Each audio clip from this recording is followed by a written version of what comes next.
അപ്പോൾ വൈക്കം മുഹമ്മദ് ബഷീറിൻ്റെ ജന്മമാസമാണ് ജനുവരി 21-നാണ് ജന്മം. ആ 19-ാം തീയതി ബേപ്പൂരിലെ വൈലാലിലാണ് അദ്ദേഹം അവസാന കാലത്ത് താമസിച്ചത്. ബേപ്പൂർ സുൽത്താൻ എന്നുള്ള പേരിലാണ് അറിയപ്പെട്ടിരുന്നത്.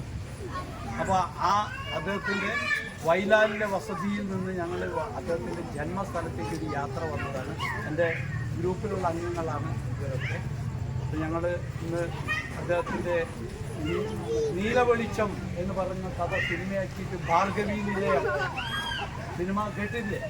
ആ സിനിമ അതിൻ്റെ ഫൈനൽ വർക്കൊക്കെ ചെയ്തിരുന്നത് തലയോരപ്പറമ്പിലെ ഫെഡറൽ ബാങ്ക് ഇപ്പോൾ വിലക്കെടുത്തിരിക്കുന്ന അവരുടെ ബാങ്ക് നിൽക്കുന്ന സ്ഥലത്താണ്. അതിനവരിട്ടിരിക്കുന്ന പേര്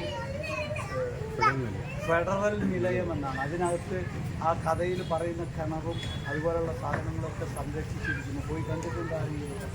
കണ്ടവർ നല്ലത്, അറിയാത്ത ആളുകളൊക്കെ പോയിട്ട് അതൊന്ന് കാണുക. പിന്നെ അതിൻ്റെ മുറ്റത്ത് വെച്ചിട്ട് ഞങ്ങൾ പരിപാടി ഉണ്ടായിരുന്നു. അത് കഴിഞ്ഞ് നേരെ വൈക്കത്തേക്ക് വന്ന് വൈക്കത്ത് സുപ്രസിദ്ധമായ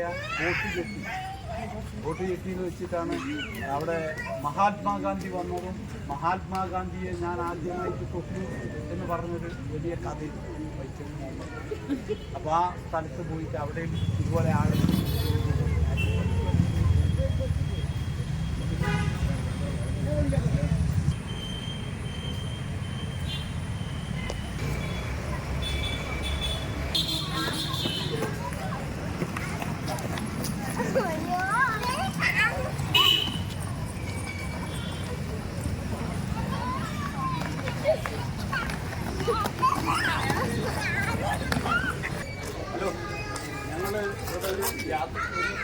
ഇവിടെ ഒരു യാത്രയിലേക്ക് വന്നതാണ്. വൈക്കം മുഹമ്മദ് ബഷീറിൻ്റെ നാട്ടിൽ ബേപ്പൂരിൽ നിന്ന് വൈക്കം മുഹമ്മദ് ബഷീറിൻ്റെ ജന്മസ്ഥലത്തേക്ക് വന്നതാണ്. എവിടെ?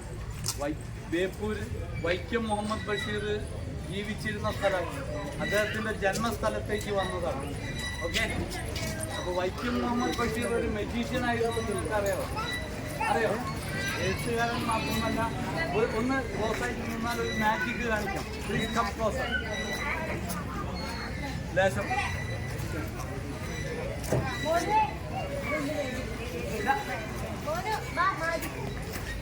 ഇങ്ങോട്ട് കയറി എന്നുള്ളൂ. ഞാൻ താഴത്ത് നിൽക്കാം, എന്നാലും എല്ലാവർക്കും കൃത്യമായിട്ട് കാണാം. എല്ലാവരും ഇതിൻ്റെ മുകളിലേക്ക് കയറി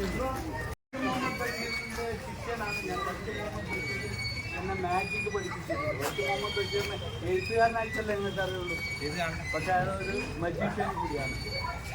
വൈക്കം മുഹമ്മദ് ബഷീറിൻ്റെ പ്രസിദ്ധമായ മുച്ചീട്ട് കളിക്കാരൻ്റെ മകൾ എന്നുള്ള പുസ്തകം വായിച്ചിട്ടുണ്ടാരെങ്കിലും? ഇത് ഒരു ക്ലോസ് ആയിട്ടുള്ള മാജിക്കാണ്. അപ്പോൾ കുറച്ചും കൂടി അടുത്തേക്ക് വരാൻ.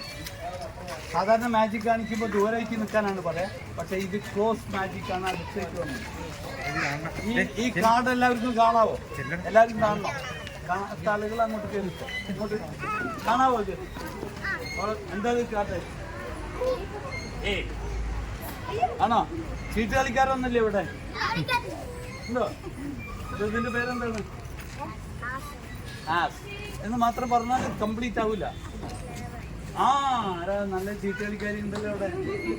ആ ക്ലാവർ എയ്സ് എന്ന് പറയണം, എന്നാലേ എയ്സ് എല്ലാ പല ചിഹ്നത്തിലും. അപ്പം എൻ്റെ കയ്യിൽ കുറച്ച് കാർഡുണ്ട്, ഞാൻ ആദ്യം നിങ്ങൾക്കൊന്ന് കാണിക്കാം. This is 8, next one is 2, next one is 3, last one is 4. Okay, 8, 2, 3 and 4. ഇതിൽ ഈ എയ്സ് എന്ന് പറയുന്ന സാധനത്തിനെ ഞാൻ എടുത്തിട്ട് മുകളിൽ വെക്കുക. ഓക്കെ, എയ്സ് മുകളിൽ വെച്ചിട്ട് ഞാൻ കൈ കൊണ്ടൊന്നും ഇങ്ങനെ കാണിച്ചപ്പം എയ്സ് ഇവിടെ ഉണ്ട്, 4 ഇവിടെ ഉണ്ട്, ഒരു കാർഡ് തിരിഞ്ഞു പോയി, 3 ഉണ്ട്. ഏതാണ് തിരിഞ്ഞത്? അത് ഏതാണെന്ന് പറയും. നമ്പർ 5 ആണോ? 3 ഇവിടെ ഇല്ലേ? ആ 2 ആണ് തിരിഞ്ഞത് അല്ലേ? 2 തിരിഞ്ഞു പോയിരിക്കുകയാണ്. എന്താ ചെയ്തതെന്ന് പറഞ്ഞാൽ അങ്കിള് വെറുതെ അങ്ങനെ കൈ കൊണ്ടൊന്ന് മറച്ചിക്കുകയാണ്. അപ്പോൾ എന്താണ് തിരിഞ്ഞു പോയത്? 2 ആണോ തിരിഞ്ഞത്? 2 അവിടെ ഉണ്ട്. നോക്കിയേ, ഏതാ തിരിഞ്ഞത് നോക്കിയേ. 3 ആണോ? ആ 1 ആണ് തിരിഞ്ഞിരിക്കുന്നത്. ഏതാണ് തിരിഞ്ഞത്? അപ്പൊ തിരിഞ്ഞിക്കോ ശരിക്ക്? ഏതാണ് തിരിഞ്ഞത്? 1 ആണ് തിരിഞ്ഞത് അല്ലേ? 1 ഇവിടെ ഉണ്ടല്ലോ. 1 അവിടെ ഇല്ലേ? ഏതാണ് തിരിഞ്ഞത്? 3 ആണ് തിരിഞ്ഞത്. നീ നേരത്തെ പറഞ്ഞിട്ടുണ്ട് 3 ആണ് തിരിഞ്ഞത് അല്ലേ? അപ്പൊ സംഭവം എന്താന്ന് പറഞ്ഞാല് യഥാർത്ഥത്തിൽ നിങ്ങൾ കാണാത്ത ഒരു കാർഡ് ഉണ്ടായിരുന്നു. ഏതാ കാർഡ് എന്നറിയാം? ഒരു തിരിഞ്ഞ ഈ കാർഡ് ഇതിന്റെ നീ കണ്ടായിരുന്നോ? ഇതിന്റെ ബാക്കിൽ എന്താണെന്നറിയാം? Black card. അപ്പൊ ഈ ഒരു ബ്ലാക്ക് കാർഡാണ്. ബ്ലാക്ക് കാർഡ് ഒരു ബ്ലാക്ക് കാർഡ് വന്നു കഴിഞ്ഞാൽ അതിന്റെ ബാക്കിൽ അത് ബ്ലാക്ക് കാർഡ്. ഒരു ബ്ലാക്ക് കാർഡ് വന്നാൽ എന്താ സംഭവിക്കുക? ബ്ലാക്ക് ഹോൾ എന്ന് കേട്ടിട്ടുണ്ടോ? അപ്പോ ഇതൊരു ബ്ലാക്ക് കാർഡാണ് അല്ലേ? ഇതിന്റെ തൊട്ടടുത്തുള്ള കാർഡിന് എന്താ സംഭവിക്കുക എന്ന് പറഞ്ഞാൽ അതും ഒരു ബ്ലാക്ക് കാർഡായി പോകും. അതിന്റെ തൊട്ടടുത്തുള്ള കാർഡിന് എന്താ സംഭവിക്കുക എന്ന് വെച്ചാൽ അതും ഒരു ബ്ലാക്ക് കാർഡായി പോകും.